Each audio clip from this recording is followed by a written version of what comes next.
Gutierrez here with Olympic gold medalist Ben Peterson. Ben, really appreciate you coming out and being a part of our event. We had you back in Denver actually at the Rocky Mountain Nationals last year, and couldn't wait to have you back.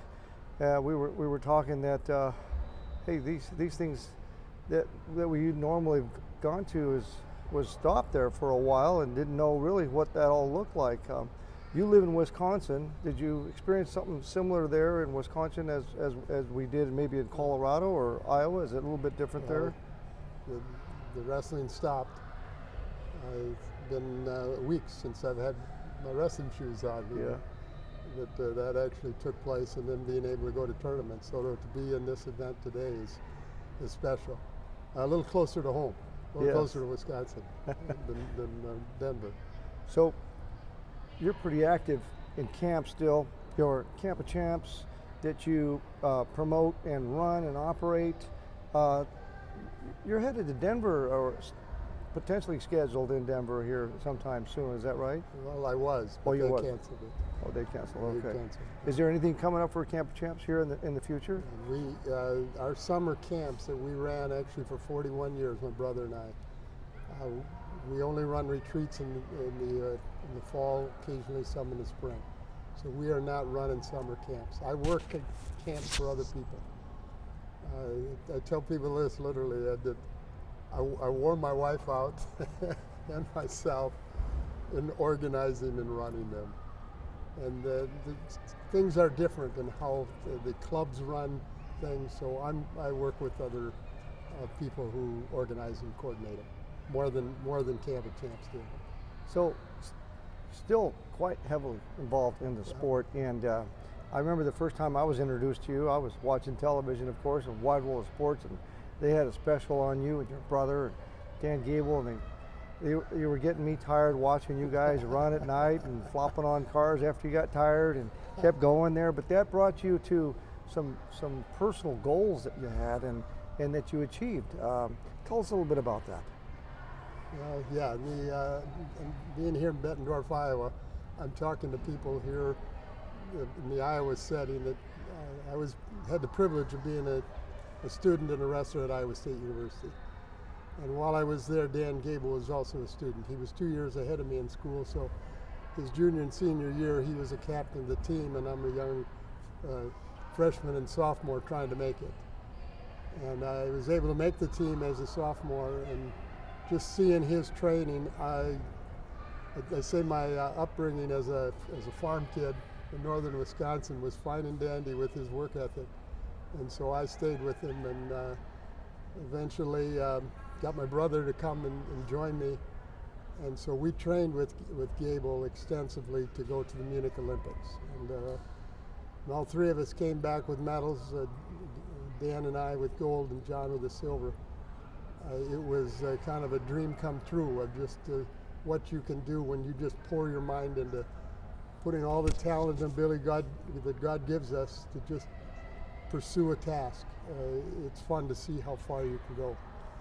I love telling kids that today, not everybody can go to the Olympics and win, but you see how far and disciplined you can go, and then use it in other ways in life.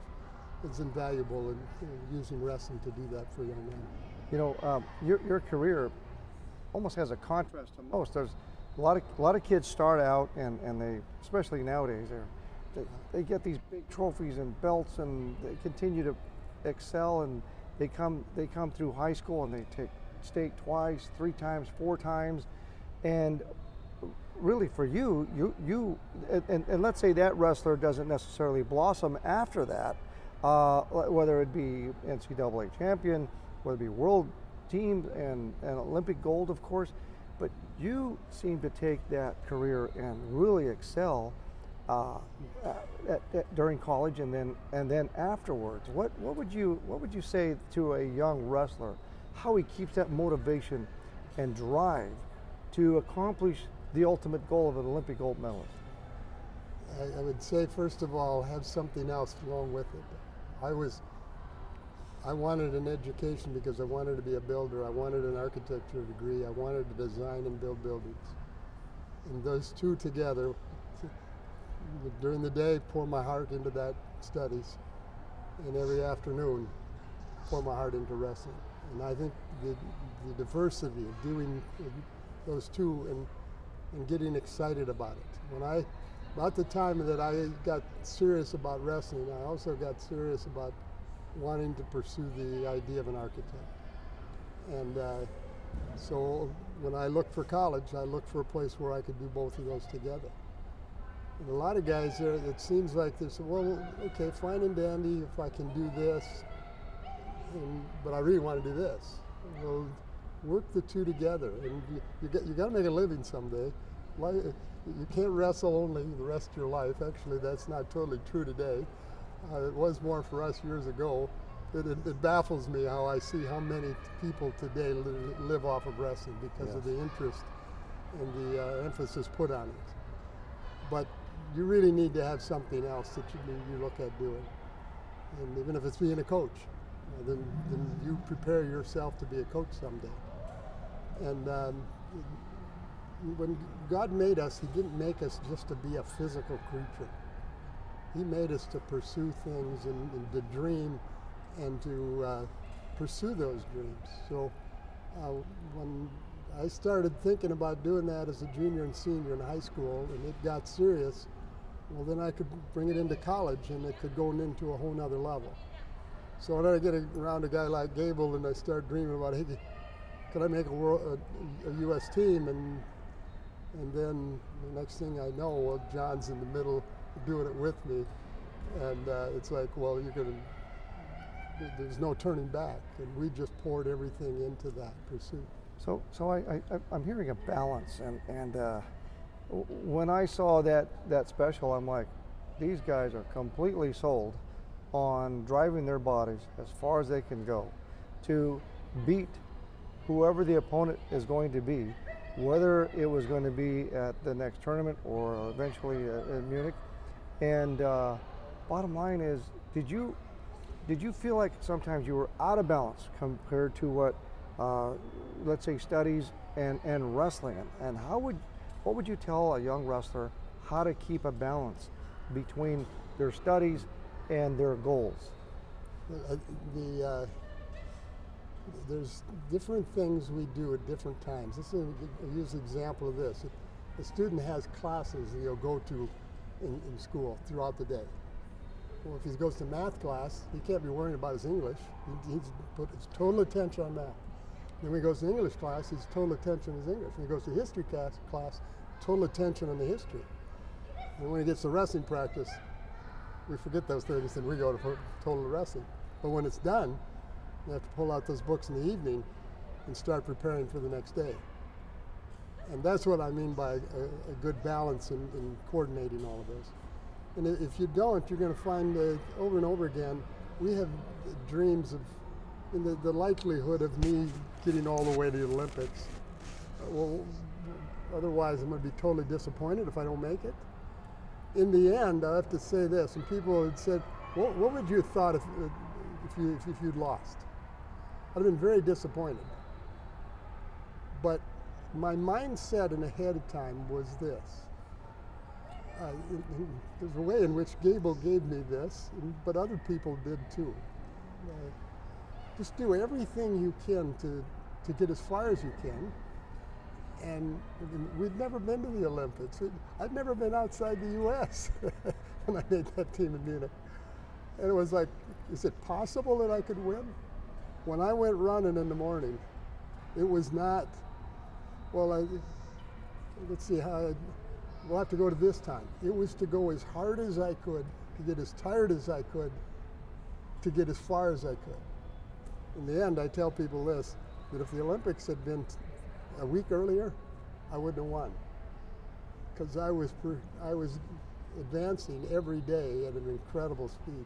My brother John, what I saw him develop the previous summer to make our world team with a matter of days was the same thing. I don't know if I can make this team or not, but I'm going to do everything. We'll do one more match, one more workout, And anybody who was around him, when we talk about John, they say he was improving by the minute with that kind of mindset. It wasn't, well, I got to beat all these people, and yet, yeah, we got to beat them because that's what the game's all about. Yeah. But how can I get better? There's a way in which, Gable is talked about all the time, and how intense and how he pushed people in his coaching. What I found from him, it was like, just be the best you can. And I saw him pursuing that.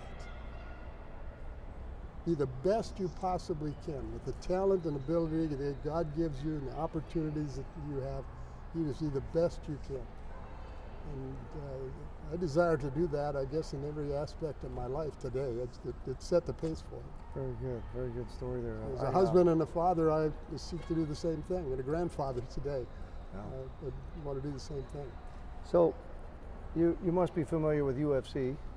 A lot of wrestlers having good experience in there, getting to the top. We have Henry Cejudo has won a couple belts, an Olympic gold medalist, of course, and have a lot of NCAA champs, or at least All-Americans, that have done well in the UFC. How do you look at the UFC and wrestling and the success that wrestlers have had with that format there, with that platform? Well, I'd say just that generally that the wrestling prepares us for all kinds of things. And it prepares us for life. It prepares us to compete in an event like that, but it was to anything else. That's why it helped me in my studies in architecture. It helps me as a husband and a father today. But so I just say naturally it's going to help anybody, and since there's so much wrestling in UFC, well, then it obviously is preparing people for that. It's not something I would encourage one of my sons or even grandsons to ever do, or granddaughters now, of course.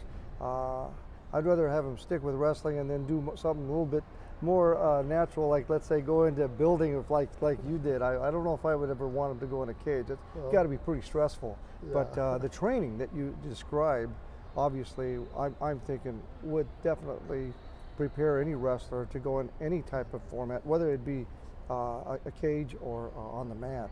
And as you called it out, in your profession outside of wrestling. Now, I'm going to say this to you. My mother wouldn't let me box. She almost didn't let us wrestle. And I say she wouldn't let me box. We tried to play boxed in our backyard, and she stopped it. It was probably didn't want to hurt that pretty face there. Well, I've never had to, as a competitor or as a coach, train either myself or my wrestlers to injure their opponent to win. Very good point. And that's not true in UFC. And I think there's a way in which I chuckle about this, but if you, I've written a book and telling about John and I and our whole wrestling experience.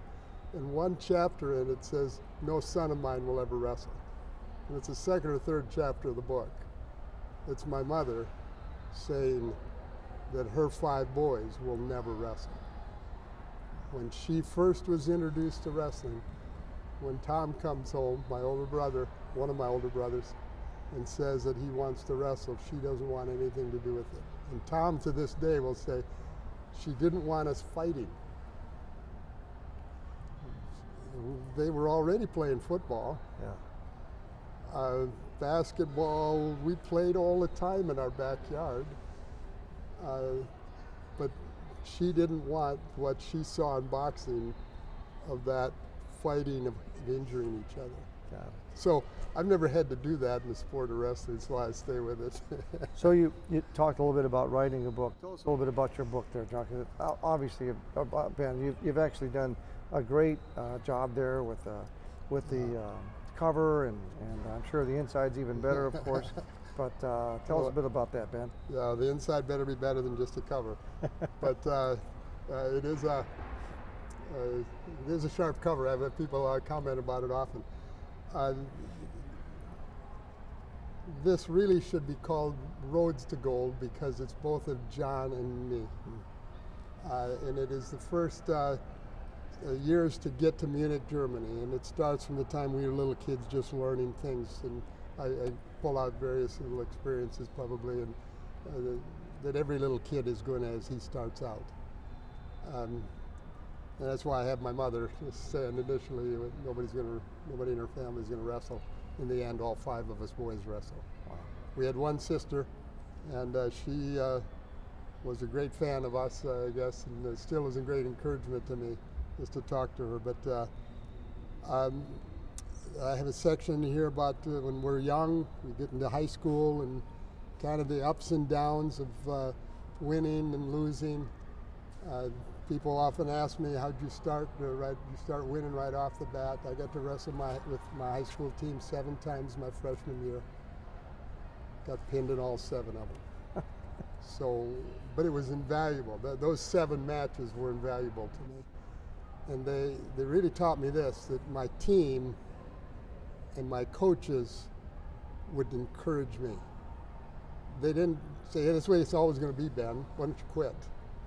And what really baffles me is my older brothers who had already wrestled and been quite successful. Their skinny little brother, he can't even stay off his back. And they never harassed me about that. They just kept saying, Ben, it'll be different next year. They never told me I'd be undefeated. They certainly didn't say anything about the Olympics. And I began to see people encourage you. And I think I'd say this, the people who probably were really down, they just didn't say anything. And that was good. If you can't encourage somebody, it's probably best you not say anything. But then I get to college. I don't win the state tournament. I get pinned in the finals in the high school, and I get to college. I'd say the way I got to Iowa State University has God's fingerprints all over it. Nobody could plan out the details of how Harold Nichols calls me and offers me an in-state scholarship. I was from out of state. I'd have to pay the out-of-state tuition. But he gave me the expenses for all my in-state, as an in-state athlete would. And then to be in that wrestling room with, I have a chapter in here that tells about the 10 wrestlers that were in that room that were national champions, world team members. Just incredible through the 4 years that I was there. I'm not so sure if that's ever been repeated, something like that, with that team and those type of accolades and goals that you all reached. It was really an incredible thing to watch. If you don't develop in that setting, how will you develop any place? Now you just dropped something that works, that people work so hard for. That medal there, and you know, we had a coach we were talking about how much work goes into bringing that home, and I see you put that around kids' neck, and the face that they are like enlightened. You have inspired them, I think, for the next generation to come. By putting that on them. It seems like it certainly changes their day, and I'm sure you're hoping it means a lot more than just one day. It's something you've worked for. You've also obviously taken us through just a tad bit of your life where not everything you did early on was, hey, I won every tournament. I 4-time state champion like Dan Gable, and undefeated in high school and all that. That was the different contrast I was talking about earlier. But you came home with the same medal Dan Gable did on a different road, just like your book says. It's pretty amazing. What we look at is this why Ben Peterson's valuable?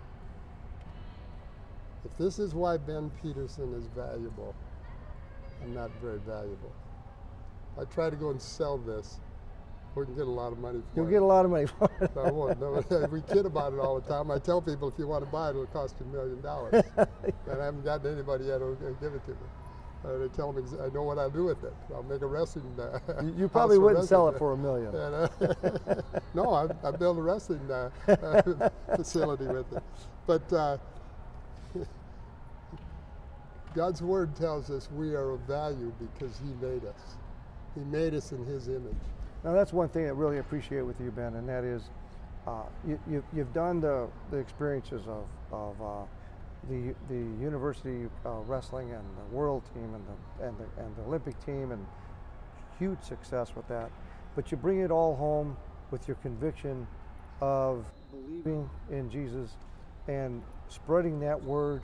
You not only make available your book, but you also make available the Bible. And I think that is so unique because you stay strong. I saw you earlier today talking, bringing God into conversation.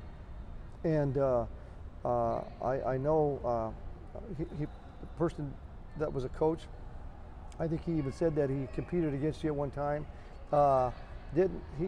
His conviction probably wasn't that strong, but that little seed that you put in there, just what you spoke to him, I'm thinking now he has a different perspective on what you told him. And that is what your message is now, to spread the word of God to these kids. You use your experiences to put it out there so that kids can see, hey, like you said, the value is not in the medals that you win. It's in what God does in your heart. And you've been a pastor, a builder of not only, let's say, buildings that you wanted to do, but now you're building kids and spirits and people. Commendable for doing that. Thank you. Yes, sir. Now, your plans for the rest of this year is watching kind of what country we live in after March, I guess, hit us, right? Yeah, I pray every day for our leaders to have wisdom in this setting, and then for our people to have a heart for God. We need Him. Our country needs God. It needs His help. Our people have, through the 2.5 centuries of our country, repeatedly looked to God in settings like this, and we need to now, because it's not an easy task. It's tougher than winning the gold medal. Talked to my brother different times, and he says, Ben, we can talk about all kinds of things that change in this country, but we need Jesus. People need Him. And I have, when you build a wrestler, when you train a wrestler, you prepare him physically, you prepare him mentally for the technique that he needs. We always talk about a big heart. And I guess I have more fun stretching the heart of a man. And I got to do that to myself. And what I find is the best place to train a heart is to use God's Word. The stories of the people in the Bible, they failed just like us. They went through things as difficult as we face now. But you see them over and over again, looking and understanding, acknowledging their need of God. And people in history of our country and other places as well. But I love to read things about America and Americans that have turned to God when they need His help. And that strengthens us. That's given the people of America a heart. And in the end, we see it as a heart in competition. We always say that, we love when a kid shows that he's really got heart. You'll see sometimes a kid who's very talented. You say, boy, he doesn't have any heart.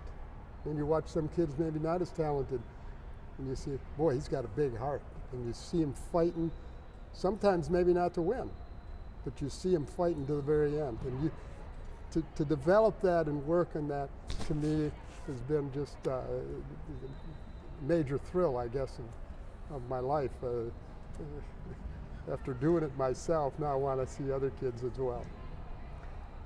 How do we get in touch with your book for those that might want to purchase that thing? What's your website, and how do we get in touch with you on the internet? You can go to campofchamps.org, and you can purchase it right online. And a lot of people are doing that, but campofchamps.org. And the cost is $16, and then there's a fee, of course, online for it to be sent to them. But Otherwise, when I come to tournaments, I usually send them for $15 so I don't have to worry about change. So you want to get one in a tournament, save a couple dollars. Otherwise, campachamps.org. So the book's 15 or 16 online, and the gold medal is $1 million. Yes. Yes? Yeah.